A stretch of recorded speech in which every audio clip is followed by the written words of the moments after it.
Good evening.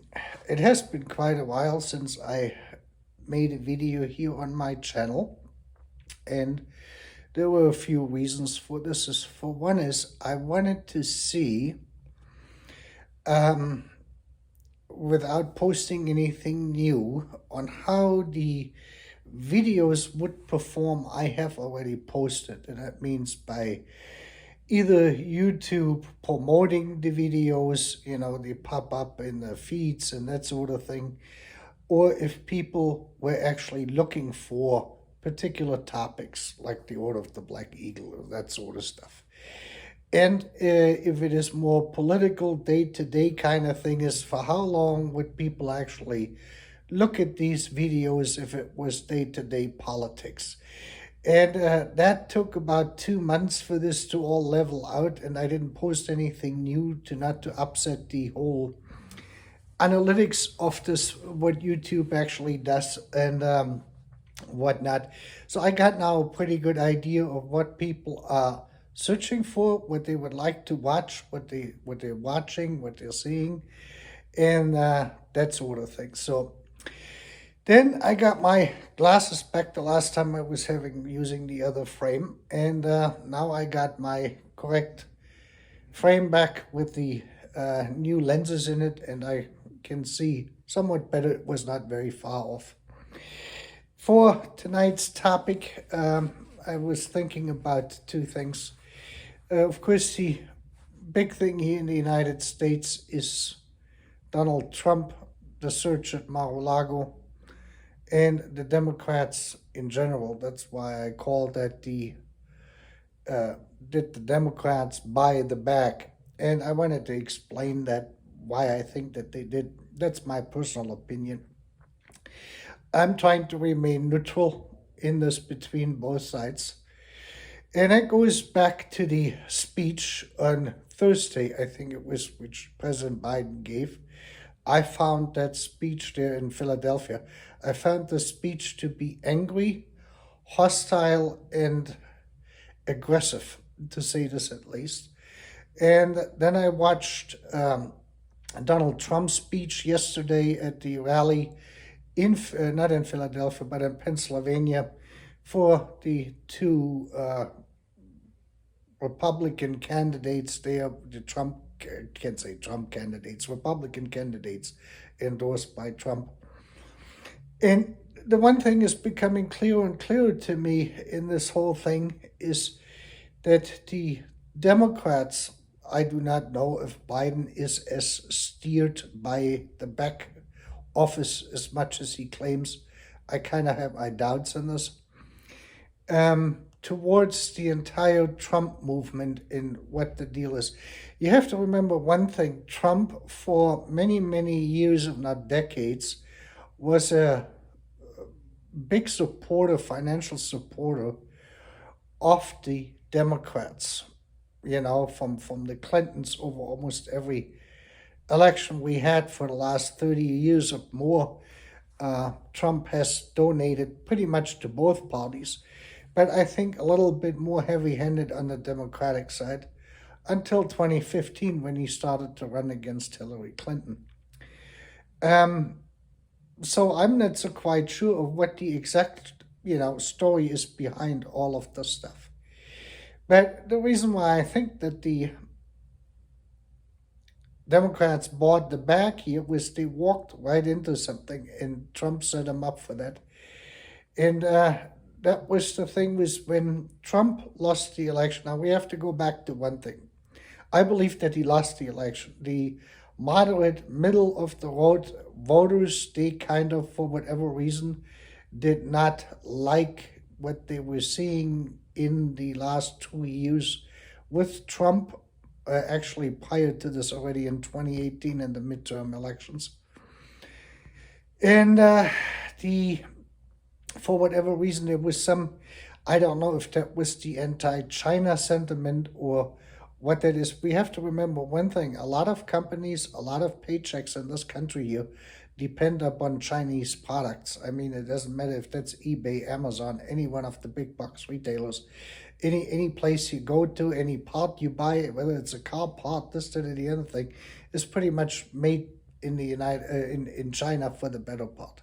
So there's a lot of jobs in there, and because the parts are cheap, or the items are cheap, so they're making pretty good money, more money than they ever made before on anything in terms of their markups. They can add to this stuff with cheap shipping, on containers and this, that, and the other thing. And the overall expectations of the people, the standards in terms of quality expectations of products has changed too. You can basically sell almost anything today and get away with it, even when the thing stops working after a few hours or after a few days. People may or may not return it because they got so fed up with it and they got so used to this, to substandard, products.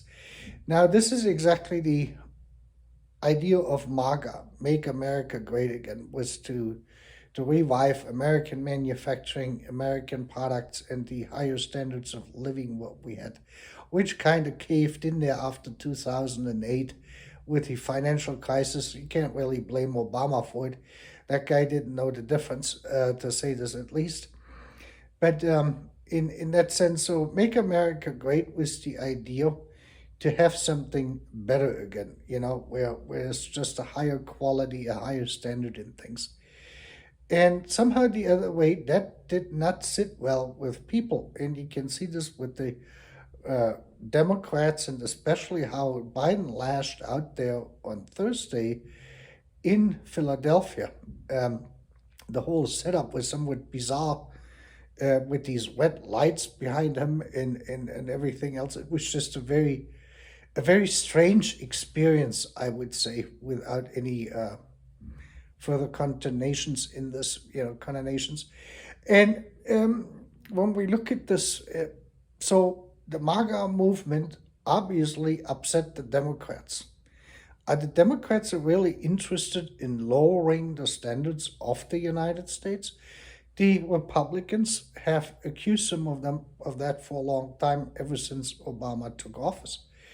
And you can't really blame Obama for it, because it is not something he orchestrated or did what have you with this kind of stuff. That is something which came from the corporate sector and the globalization and the Davos people. There's this whole Davos movement in Switzerland where they meet once a year, is the big driving force behind this globalization. Cheap products, Chinese as the workbench to the world, basically, and now the Vietnamese have been piggybacked onto this, and won't be much longer. And North Korea is going to be part of this too, wherever they can go for the cheapest labor rates for whatever requires labor involved, manual labor in assembly or production, and toxic waste which is associated with it. We basically have exported our environmental issues which come with manufacturing to quite an extent, especially with the products we're looking at on a consumer level, whether it's plastics or metal parts or what have you. That all has some waste associated with it, so we shipped it to China instead. Now, when we're looking at this stuff, you would figure MAGA, anyone who has a reasonable, has soundness of mind, would say, yeah, that's a good thing. I like nice things. I like things when they work, and I like better things. I like to be treated well when I go to a restaurant. I would like to have good food and at a reasonable price, and that sort of stuff. And this is all kind of out of whack to begin with at the moment. So Trump could not say that he lost the election in 2020, because this is not now me making an excuse for him. It is just based on some form of reality, because what this meant is that the American voter base would have rejected the better. Good is the enemy of the better. Make America Great Again was basically rejected. And then Keep America Great Again was also rejected, because that was the theme of the election in 2020. So somehow the other way, you can't really say, well, we have swing voters who shifted over to Biden, and he was talking about something built back better, whatever that means. And I haven't been able to figure this out. And so they rejected MAGA. That was a big part. And of course, the MAGA people then little revolted against it. So Trump said, we didn't lose, they stole the election, because you can't really tell people really don't, we want to screw up the country. We just want to get the race to the bottom, where whoever gets the cheapest stuff, it doesn't work, and we're going to be happy as a big and you know what, right? So if we're looking at these things, or I'm looking at this, and I say, yeah, this is exactly what we're seeing now. So in turn, what Trump did was he instigated this whole thing with taking these documents with him. And I don't think that there's any logic to it of which documents he took, as long as they had a cover on it which said it was classified. And he knew, because of the animosity of the Democrats towards him in that MAGA movement, especially after January 6th, and the two impeachment processes, which had preceded this whole thing, that they would go after him. And he needed that victimization to be the victim by the Democrats in order to rebuild the MAGA base, basically. And this is what we saw yesterday, Saturday night, in Pennsylvania at the rally. There were lots of people there. This was probably one of the biggest rally in years for Donald Trump. People had to be outside. This is not something which even the mainstream media acknowledged last night, on how big this was, surprised everyone. And so this thing is basically already all moved together. He knew Trump is very smart. You don't get that rich and that wealthy if you're, just the average Joe, to put it that way. So he has some wits and smarts which most people don't have, and he understands how our society operates and how people work from top to bottom. I had a professor, law professor, at Pace University back in the early 90s, when I went to college in New York City, in Manhattan, at Pace University. And his name was Ivan Fox. And Ivan, when you look at the pictures, looks like, to a certain extent, Donald Trump's cousin, with the hairstyle, the blonde hair, the impeccable suits and everything else. And he was one of my favorite professors, because he was a very pleasant person to talk to and engage in conversations with. He was very smart. He was a lawyer, tax lawyer, and one of his clients was, at the time, he's deceased now, he passed away, I think, in 2006 or 2007 because of cancer, was Madonna. Madonna was one of his clients, as he did the tax formalities, taxation formalities for Madonna.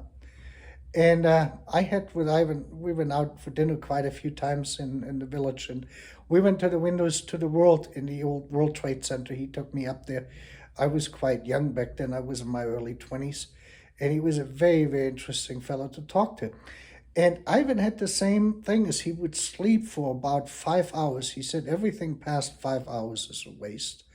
And that reminded me when Trump said this, he sleeps for 5 hours, and he has in a lot of ways the same demeanor, and he talks the same way. It's the Upper East Side, New York, what we're looking at here. I lived there for quite a few years, so I'm familiar with this whole environment, and I understand and how our society works, and Trump is definitely one of them. He understands it extremely well. So he knew that the Democrats are so driven by emotionalism and by their passions and that sort of stuff, that any logic or reasoning is going to go out the window. And this is how we got to the search at Mar-a-Lago. And yesterday, Trump basically stated that the rooms from his son and his wife were searched with all their personal belongings. That this, this is all to swallow this thing is pretty deep. To have an ex-president investigated like this and those things. But we can see here is that he took these documents with him. He positioned them. He let people know he had them, because this whole thing then started after he had left the office. He shared with people. He had the documents there from the North Korean fellow Kim Jong-un, the letters and stuff like this. And it was after that became known to certain people that the archives actually started to question what documents he had, and that's when this whole thing started. So he was leading with the chin in this thing the entire time to move to get to this point, and the Democrats waltzed right in it. It's like in an open. There was no more reasoning involved in it. This is blank hatred, and let's just go and get him. So we will see, and that the result in this is a uh, shift in the voter base back to the MAGA movement, back to Trump from Biden, because they're going to be looked at as vicious people, as angry people, as unreasonable people in a lot of ways. And we will see now on how the November election is going to go, on who is going to get the upper hand there. And I think that the Republicans, with Trump steering this whole thing in the background, are going to have a slight advantage in this. A lot of Democrats, moderate Democrats, are kind of disappointed with Biden. The left is, disappointed with him because, things didn't get far enough in their packages and this, that, and the other thing, what they finally were able to do. And in other areas, there's more, the unions are not that happy with him because he didn't deliver as much or got as much done as what they would like to see. They haven't seen any major improvements in their agendas or what they wanted, and so far and so on. So there's a lot of people right now in a wide variety of the population, from left to right, who is dissatisfied with Biden and with the Democrats, not just with Biden. And even though, when Warren comes out and other people are coming out now and applauding Biden for his packaged things, what they have finally been able to get through Congress and everything else, that's it's not what people had expected. We still have a high inflation on top of everything else. Gas is expensive, food is expensive. The wages have not increased as much as they needed to in order to keep up with it. Housing has gotten very expensive because the housing market has boomed. Here in Kansas City, in certain neighborhoods, the value of the homes has almost doubled since 2019. At least 50 to 75% higher, if not 100% higher. This is what we're looking at, and that probably the Fed is going to cool that down. I'm pretty certain that they're not going to look at this. With the high inflation now and the higher interest rates, the affordable housing sector is basically coming to a standstill as well. So there's a wide variety of issues involved. But did the Democrats buy the bag? I would say so. Yeah, definitely. They went hook, line, and sinker in the thing with these classified documents, and we will see on how blinded they are and how far they're going to go. I do not want to say that this is correct what Trump did by removing them, whatever the motives and reasons were behind it. He was not supposed to be doing this. Classified documents are property of the government. On the other hand, that shows us as normal people or regular people or not privileged people to this type of information on how much things are actually classified and how little we actually know. That is even more scary. Because if you look just in the amount of documents he had there, and there's a lot more because this was just a small, tiny piece what he took with him from 4 years of being in office. So we have no clue of what the government actually has and doesn't have, and we won't know that normally somewhere until 40 to 70 years later. That is a pretty, and then we're talking about saving a democracy where you have now a class. Our society is divided into two parts primarily. Those people who have access and the privilege to look at these documents and know the content, whatever it might be, from foreign nations, economically related, from science, it could be all sorts of stuff, health risks, and assessments, true assessments of our entire state of our world to begin with is in these classified documents, and we have gotten whatever they told us, basically, to say that at least. So this is almost like having a this was what the Order of the Black Eagle had been accused back in the 18 and 1900s as being a secretive society, where none of the stuff, only a few privileged knights would become, had the knowledge of the stuff. We still have that today. Today, you have it in a democracy, and you had it here in the United States, and this has mushroomed into something much larger than what we ever had before. And the other thing is the Catholic Church has been really good at this too with the Vatican. The Vatican is completely locked down. Everything is written and spoken in Latin, but most people don't understand. I can speak or read at least a little bit, understand it. I'm not very proficient in it, but I have some knowledge. And that is, the Catholic Church always has said, you keep them in the dark, you feed them shit, and they're going to grow like mushrooms. And the US government or governments in Europe, or probably Russia and other parts of the world, and the Chinese governments are doing exactly the same thing. Is as a citizen or as regular people, concerned people, as average citizens, you have no clue. We have no clue. I have no clue of what they're actually looking at, what they know, what we should know, what we don't know, and how this is going to affect us. Any person who has access to this type of classified information in general is basically ahead of the game financially, because based on that knowledge, which is usually projecting into the future from current events, you can make much better decisions of which way something is going to go. So we really don't know on how and where was this information, to whom it is disclosed to. Technically, you're supposed to be having only these people who have clearances know what's going on, but it will give someone financially an advantage by making better financial decisions, who has access to this information, and that is a big problem in a free, fair, and equitable society.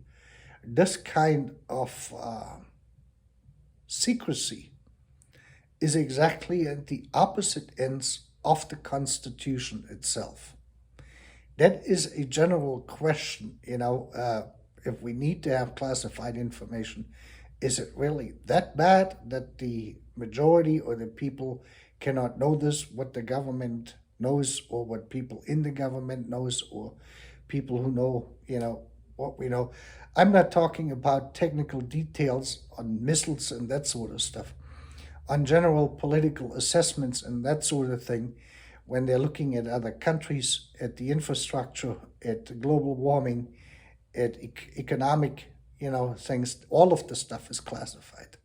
This is not just some military national security stuff here, but this is, where you figure out what part is in a particular military device and whatnot. That is all classified too, but that is not really relevant. The information I'm talking about is of financial nature, of geopolitical nature, is of, economic nature and human nature, society nature, sociological natures, and stuff like this. Those are the questions we have to ask ourselves. If this really needs to be classified, and to what extent, and what do they know what we don't know. And my second topic would have been the Ukraine tonight. But there is really not much going on, except that more and more soldiers have died, or been killed in action on both sides, and there is no real movement in it, no real offensive on either side, which has yielded any considerable gains, either throwing one side back or the other side making advances in the other direction. None of this stuff really has happened. So there is really not much to talk about the Ukraine itself. We will have to wait and see if the Russians are going to do a offensive. in the winter, or if they're gonna wait until next spring, or what they're gonna do. There's a lot of chatter noise out there. Most of it you can't believe of who got more weapons and they're out of weapons and they cannot do this and the other side cannot do that. We have to just wait and see what actually appears on the battlefield there. And that was pretty much all I wanted to share for tonight. And please feel free to comment and like my video if you like the video, of course, and subscribe if you haven't subscribed yet. And with that, you have a great evening.